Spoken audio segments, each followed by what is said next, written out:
Good day, everyone. I am Dan Jerome Barrera, and I'm going to share to you our new series entitled Criminological Research Process, Approaches, and Design.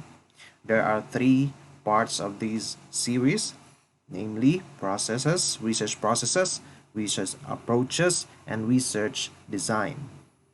But before anything else, let me share to you first our verses of the day, our Bible verses of the day. First, Proverbs chapter 18 verse 13.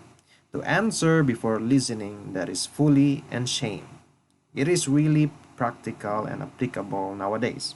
Some people post on social media without even listening, analyzing the situation and gathering facts, and thereby sharing fake news and false information on social media. And we have another Bible verse, Proverbs chapter 25 verse 2. It is the glory of God to conceal a matter.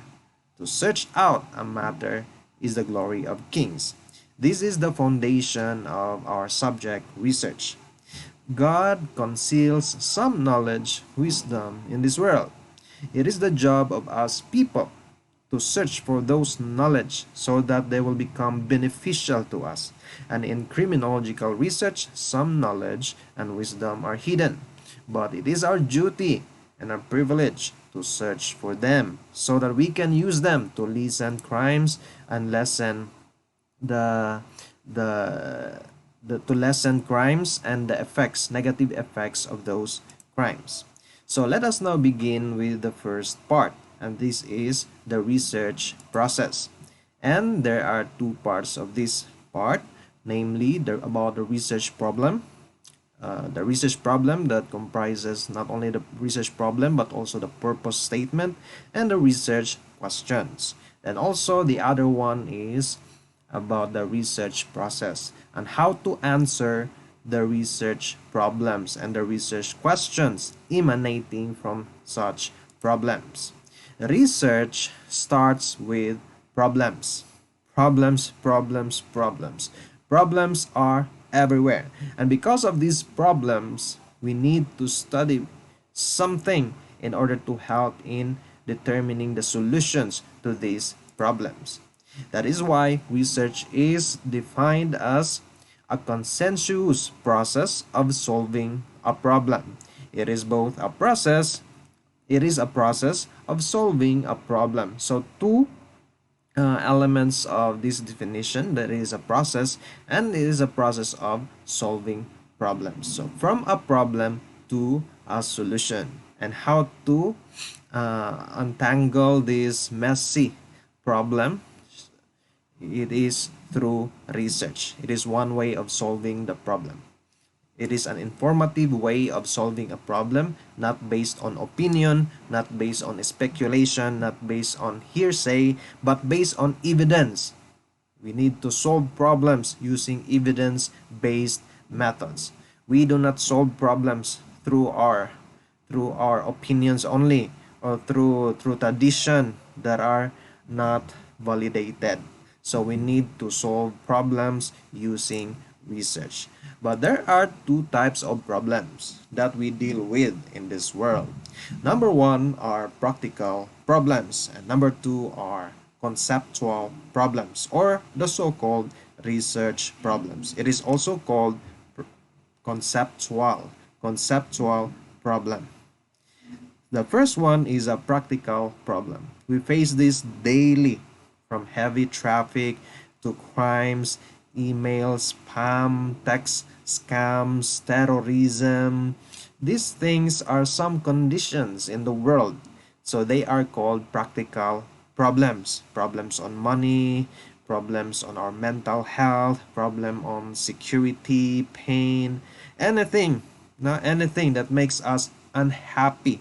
That is what we call practical problem. And we have also the so-called research problem. What are research problems? Research problems are not motivated by palpable unhappiness, but by incomplete knowledge or flawed understanding. Or in other words, things that we do not know, or things where we have incomplete knowledge or an understanding or flawed understanding. We call them conceptual problems. So what are examples of practical problems like crimes, terrorism? We discussed this earlier, online scams. These are example of practical problems. How about research problems or conceptual problems? What are examples of conceptual problems? It could be where do crimes commonly occur. So we have incomplete knowledge or we do not know it. For example, in your city, in my city, Dumaguete City, I do not know where particular crimes commonly occur. How theft, robbery, murder, where do they commonly occur? I do not know. I have no data. So that is a research problem. It's not a practical problem, but a research problem. Next one. Does Tokhang, the Tokhangyu program of the government in the previous presidential government of Duterte, does Tokhang decrease drug trafficking? Did it decrease drug trafficking? We do not know. We have no evidence. We have no data. We need to do research probably about this. Next, who commit more crimes? Supervised or unsupervised children? You may have guess. You may have guesses to the on the answers to this question, but we do not have the data to support our answers. If we do not have the data, then our answers are just opinions without basis, unsupported statements. And we cannot do that as researchers.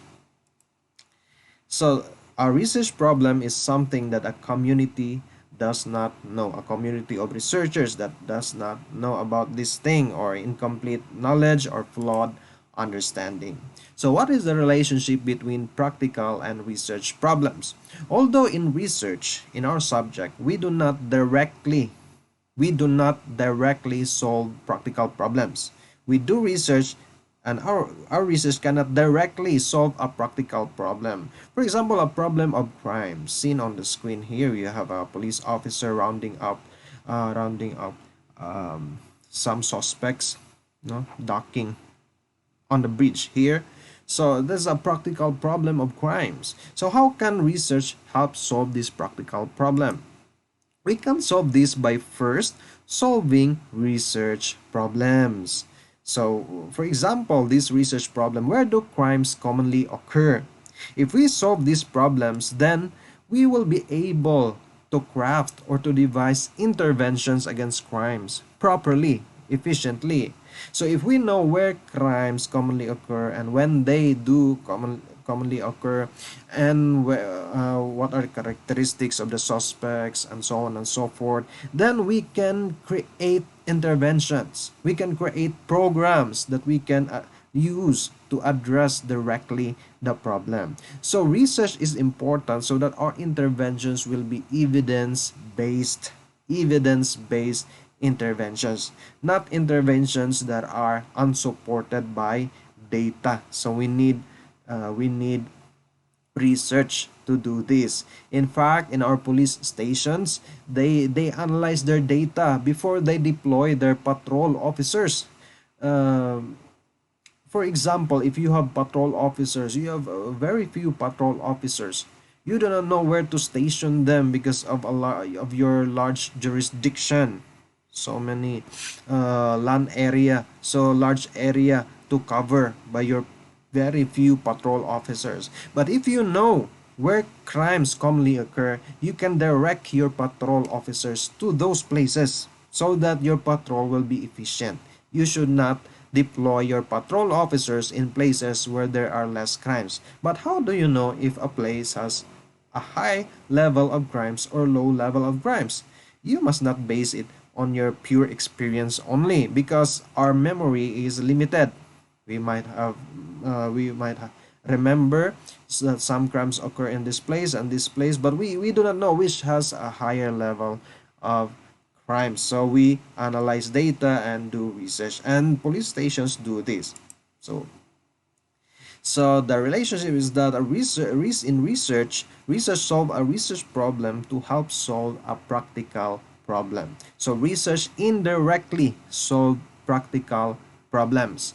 by solving research problems, so that if we solve the research problems, then we can know the answer to these problems, and we can use the knowledge that we have to create interventions, patrol, intelligence gathering, what else, targeted policing, hotspots policing, and other types of policing. In that way, police officers can be efficient in their work. What is the structure of practical problems, and what are the components of this structure? We have two components of problems: condition, we also call this a situation, and cost. We cannot say that something is a problem if it does not contain the condition and it does not contain cost. For example, one event, I missed the bus, and if it has the cost like this, I will be late for work and may lose my job. So this is the cost. So if you have the condition plus the cost, we can now say that that is a problem. Because if we have only the condition and without the cost, that is not a problem. For example, if you miss the bus, but it costs you nothing because you have no work, you have no job, you just miss the bus, you have no particular purpose, you just want to ride the bus, but there are many buses, so you have no costs or consequences, negative consequences of that event. So that is not a problem. So no cost, no problem. Another example of practical problem. What is the condition? Many are victimized by online scams. This is very rampant nowadays. A lot of you might have received a lot of text messages on your cell phones, no? Attempting to scam you, to commit fraud against you. And the cost, you might lose some of your money.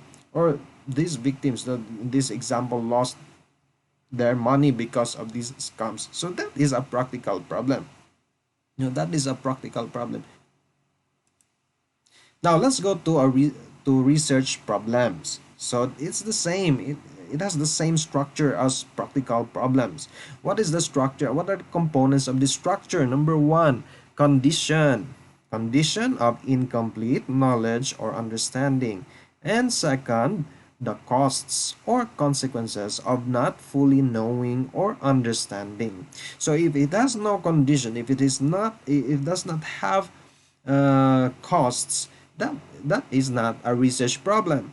A research problem has a condition and cost, or the consequences of not knowing fully about a certain topic. For example, we do not know where, when robbery commonly occur, and without knowing it, we cannot determine where to conduct patrol efficiently. This is a research problem. So these two sentences uh, constitute a research or comprise a research problem. So first, we do not know where and when robbery commonly occur in a particular city. So that is lack of understanding. And there is a consequence. Without knowing it, we cannot determine where to conduct patrol efficiently.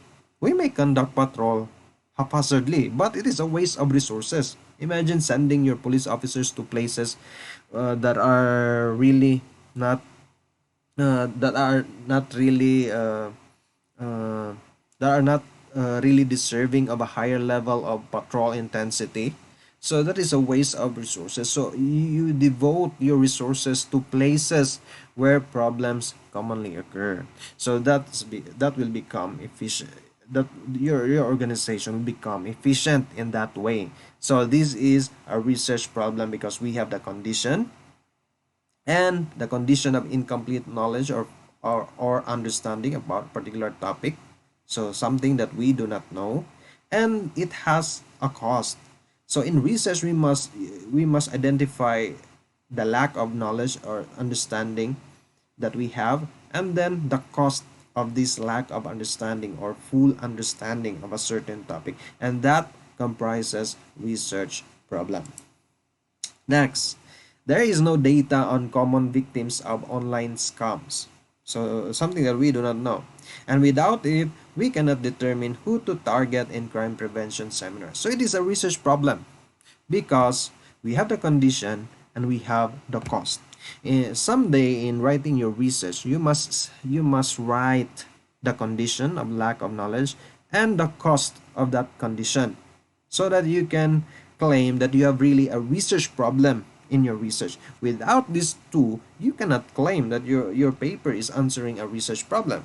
So this is a research problem. Next, there is no study on the relationship between parental supervision and delinquency. And the cause is knowing the answer.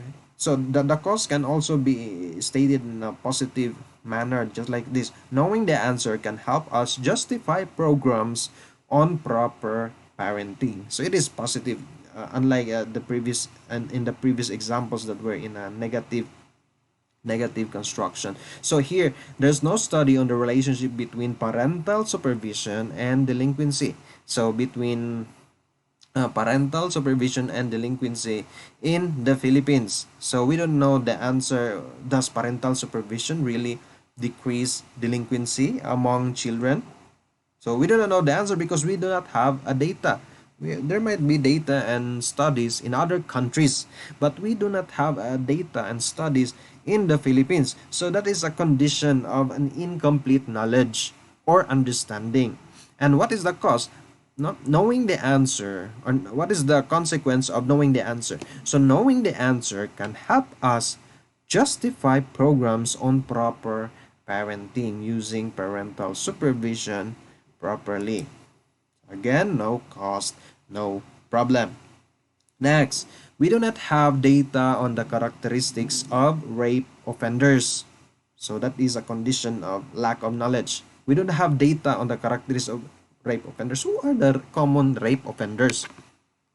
Um, Sometimes we might think that rape offenders are strangers. But if you look at the data, and we have done this in our previous research, if you look at the data shows that most of the offenders are relatives and living with the victim. So these are the characteristics of rape offenders. Having this knowledge, having this data can help us in crafting rape prevention programs. Next, we do not know the effect of Tokhang on drug trafficking. So, how did Tokhang prevented drug trafficking in the past administration, in particular the administration of President Duterte? We do not know. No, what is the effect? What are the data that supports the claim that it was effective or not effective? We do not know. We cannot say that it was effective, not effective because of this, because of that. These are just opinions if we do not base our statements on data, no concrete, tangible data, extant data. We need data, we need studies, we need research. Now, knowing it can help us continue. We might continue it or reform the program or revise the program or eventually stop Tokhang. So the current administration has eventually stopped the Tokhang. Even the previous administration, but they did not have the data to support it. So, so when we conduct programs, we must have data to support it. No, and that is the value of research. Next, we do not know the reasons why some police officers commit corruption. We might have opinions that police, blanca blank, they do not have that because they are controlled by this, because of culture of corruption. But these are just opinions without data. We need to have data. We need to have studies. For example, we do not have a study on police corruption in Negros Oriental. We do not have a data about that. So that is a condition of incomplete knowledge or understanding. And what is the cost if we know it? What are the consequences if we know it? Knowing them can help us create programs to prevent corruption in the police. So that's the consequence of knowing if we have the knowledge about the reasons why police officers, we can have programs, interventions to solve the problem, at least lessen the problem if we cannot eradicate them completely. So again, no cost, no problem. Next example, we have no study on which is better between random patrol or hotspots patrol in the Philippines. Some say that our patrol officers should be randomly traveling across the city. But that is a waste of resources. Police vehicle, for example, a patrol vehicle will roam around randomly across the streets in the city. This is a waste of time and resources. No, what what is its effectivity compared to hotspots patrol? Hotspots patrol, where patrol officers patrol hotspots only.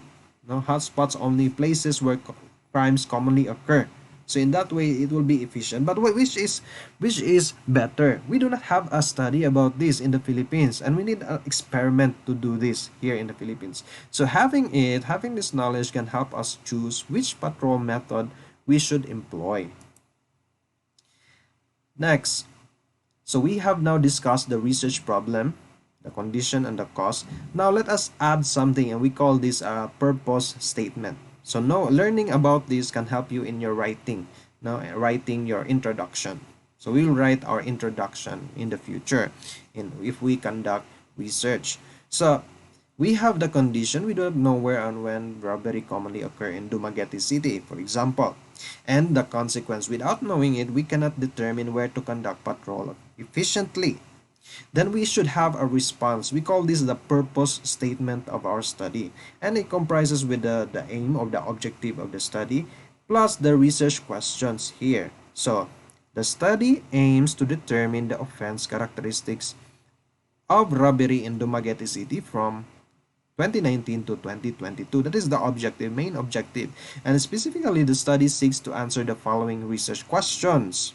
Here are the research questions. What are the hotspots of robbery per barangay? Then, what are the hot times or the times when robbery commonly occur from 2019 to 2022 per barangay? So, this is the response to the problem that we have. So we have already identified the problem. We do not know where the robbery commonly occur, and without it knowing, we can determine the places where to conduct patrol most often. So we have a response, and that response is to conduct this research. Now we have this objective, now objective and the research question. We call this the response to the problem. Next example, we do not know why some police officers commit corruption. So knowing the answer can help us create programs to prevent corruption in the police.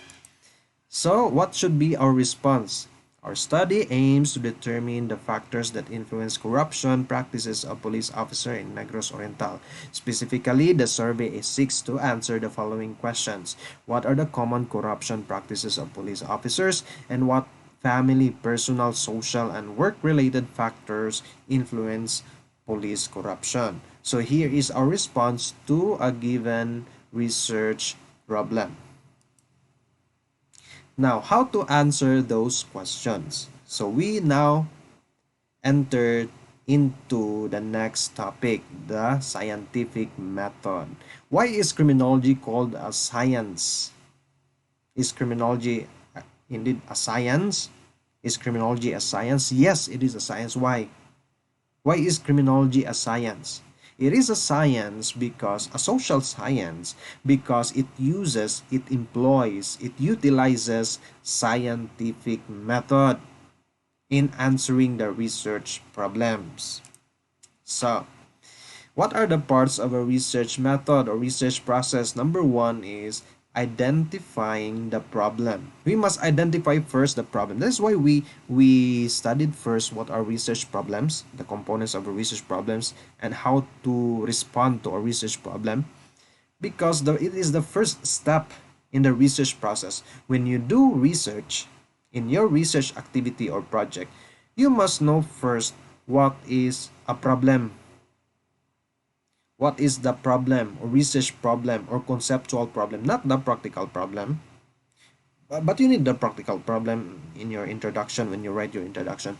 But the problem here, identifying the problem, is the research problem, not the practical problem. So it is the conceptual problem. For example, in my study I'll use this as an example. In my study that I published in Security Journal, based in United Kingdom, is entitled Bomb Threats and Reports of Suspicious Items in the Philippines, Spatial and Temporal Patterns. So identified the problem through this. So bomb threats and reports of suspicious items received little attention from researchers. So this is a lack of understanding about bomb threats. Next, the studies that are available, however, are primarily individual based, focusing on the characteristics of persons. So they focus only on the person. So it did not focus on the, the environment and so on and so forth. So the identification of these patterns.